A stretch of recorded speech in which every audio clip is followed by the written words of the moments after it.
देखिए under root 11 को अगर हमें नंबर लाइन पर रिप्रेजेंट करना है तो क्या करेंगे। सबसे पहले अगर अंडर रूट 11 को करना है ना तो 11 यूनिट आप लीजिए ग्राफ पर, डिस्टेंस लीजिए 11 यूनिट। ठीक है, 11 यूनिट्स आप डिस्टेंस लेंगे। तो इस लाइन का मैंने नाम रखा ए और बी। 11 यूनिट डिस्टेंस है, 11 सेंटीमीटर आप ग्राफ पर ले सकते हैं। तो अब क्या करेंगे, मैंने अपनी तरफ से 1 यूनिट और बढ़ा दिया। इस पॉइंट का नाम रख दिया मैंने सी। यहाँ तक 11 यूनिट्स और ये रख दिया मैंने नाम सी। अच्छा, अब ये AC लाइन जो है इसका मैंने मिडिल पॉइंट ढूंढा। AC लाइन का मिडिल पॉइंट यहाँ कहीं पर होगा। इस पॉइंट का नाम रखा मैंने O। अब इसको सेंटर मानते हुए मैं एक सेमी सर्कल ड्रॉ कर दूंगा। एक सेमी सर्कल यहाँ तक ड्रॉ हो जाएगा। मैं रफली बना रहा हूँ, आप कंपास से करिएगा, अच्छे परफेक्टली आएगा। जब OC मैंने यहाँ पर सेमी सर्कल ड्रॉ कर दिया तब मैं B पर एक परपेंडिकुलर और खींचता हूँ। B पर जब मैं परपेंडिकुलर खींचूंगा तब मैं यहाँ से एक हाइपोटेनियस और बना दूंगा इस ट्राइंगल की। इस पॉइंट को दूंगा मैं नाम D। अब देखिए ये इसका क्या यूज़ है।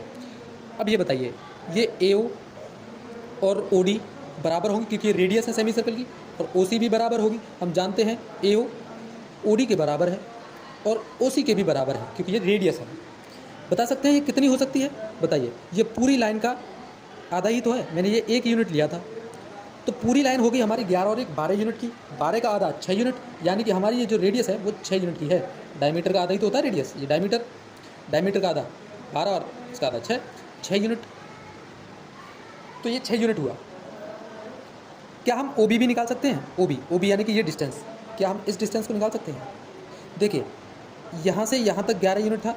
11 में से अगर रेडियस घटा देंगे तो ये यूनिट आ जाएगी। यानी कि AB है पूरी 11 की, AB में से पूरी में से ये रेडियस घटा दें तभी तो ये आएगा OB।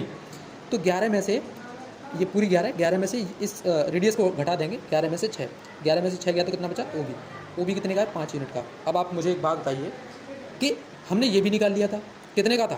ये कितने का था? 6 यूनिट का। और हमने ये भी निकाल लिया, ये कितने का है? 5 यूनिट का। 5 यूनिट का ही तो है। क्या हम इसको भी निकाल सकते हैं क्या? इसको पाइथागोरस थ्योरम के थ्रू इसके स्क्वायर, अगर इसका स्क्वायर निकालना है तो इसके स्क्वायर में से इसका स्क्वायर घटाना पड़ेगा। यानी कि BD का स्क्वायर बराबर, BD का स्क्वायर क्या होगा?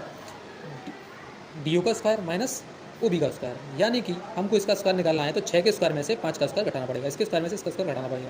तो 36 में से 25 घटाना है, 36 में से 25 घटाना है। बताइए कितना आएगा? 11 आएगा। 11 और स्क्वायर इधर आ जाएगा तो क्या बन जाएगा? √11। यानी कि हम इस नतीजे पर पहुँचे कि ये जो डिस्टेंस है वो √11 है। ये जो डिस्टेंस है वो कितनी है? √11। हमको क्या करना था? √11 को ही तो प्लॉट करना था। अब इसको मैं कंपास पर रिकॉर्ड करके इधर मैं गिरा दूँ तो वो डिस्टेंस √11 होगी या नहीं होगी? बताइए।